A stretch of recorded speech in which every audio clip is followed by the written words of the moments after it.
Buenas, mi nombre es Ana Gruigal y le voy a hablar sobre la ley de Faraday. ¿Qué es la ley de Faraday? La ley de Faraday sirve para calcular la fuerza electromotriz inducida en un circuito cerrado a partir de la variación del flujo electromagnético. Pero para entender mejor la ley de Faraday es importante desarrollar los siguientes temas. Como primer tema tenemos la inducción electromagnética. El siguiente consiste en inducir una corriente eléctrica en un circuito a partir de una variación del flujo magnético. En otras palabras, esto quiere decir que la corriente eléctrica se genera gracias a una diferencia de potencial. Y la diferencia de potencial se induce gracias a una variación del flujo magnético. Como segundo tema importante tenemos el flujo magnético. El flujo magnético es el número de líneas que atraviesa una superficie. Como podemos ver aquí, el flujo magnético se calcula con la siguiente fórmula, la cual sale de la siguiente integral. En esta fórmula podemos ver que B significa el campo magnético, A viene siendo la superficie del área y el ángulo θ viene siendo el ángulo que forma el vector normal con las líneas del campo magnético. A continuación les voy a decir las tres formas en que se puede ocurrir la inducción electromagnética. Aquí tenemos el caso 1.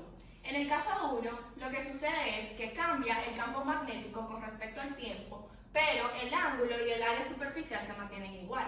Como podemos ver aquí, en esta superficie que tenemos, el tiempo inicial es 0. Y aquí podemos ver estas líneas rojas que vienen siendo el campo magnético. Como podemos ver, cuando tenemos una variación de tiempo, o sea, cuando el tiempo inicial sea diferente al tiempo final, podemos ver que lo único que cambia aquí es la cantidad de líneas que tenemos, o sea, solamente cambia nuestro campo magnético. Luego tenemos el caso 2. En el caso 2, solamente cambia el área a través del tiempo, pero el campo magnético y el ángulo permanecen iguales. Como podemos ver aquí, tenemos tres alambres y estos alambres se ven cerrados por un rectángulo verde. Aquí tenemos un tiempo inicial de 0 y estas líneas X representan nuestro campo magnético. Como podemos ver, tenemos cierta cantidad de líneas que atraviesan nuestro campo magnético. Y como decía anteriormente, lo único que cambia es el área. Así como en este caso el área se vuelve más grande, el área también se puede volver más pequeña. Este cambio produce una corriente eléctrica. Y luego tenemos el caso 3.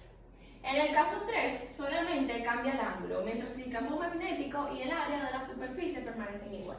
Como podemos ver aquí, tenemos una superficie del área A, que viene siendo este rectángulo rojo, y tenemos estas líneas verdes, que vienen siendo nuestro campo magnético. De esta forma tenemos esta línea azul que nos representa que el área va dando vueltas, o sea, esto quiere decir que nuestro ángulo se mantiene en un cambio constante. Sin embargo, podemos notar que nuestro campo magnético y nuestra área no se afecta de ninguna forma. Aquí podemos ver algunos ejemplos de cómo se puede aplicar la ley de Faraday. Y aquí decimos que la ley de Faraday resume todas las formas en que se puede generar un voltaje. ¿Qué establece la ley de Faraday? Este establece que la flema inducida en una espira cerrada es igual al negativo de la relación del cambio con respecto al tiempo del flujo magnético a través de la espira. Básicamente, eso es la fórmula en palabras, la cual le voy a explicar a continuación.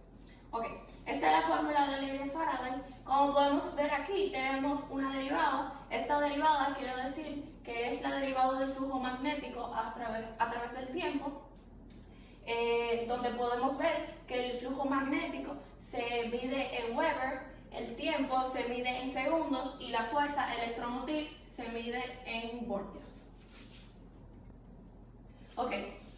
Como para finalizar, le voy a dar algunos datos sobre la ley de Faraday.